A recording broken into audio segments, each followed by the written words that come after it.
wahoze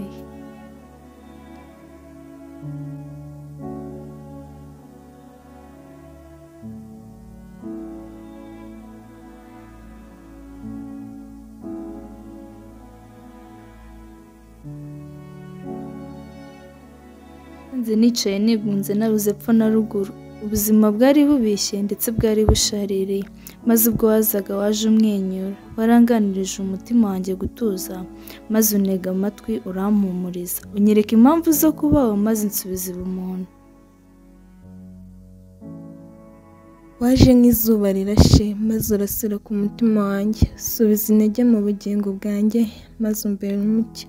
Wowe mukunzi mwiza ndebaza wahoze kuva kera, kuko iyo nza kuba nkufite sinari gukomereka bigeza.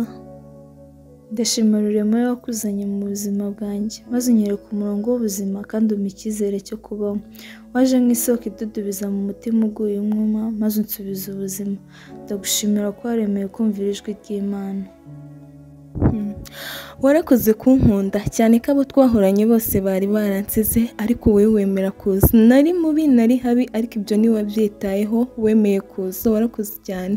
Mvuze ko uri impamvu yo kubaho kwanjye ntabwo naba mbeshye. Uri impamvu yo gutuza kwanjye, uri impamvu ituma mwenyura. Warakoze kutangora ukemera kuza mu buzima bwanjye.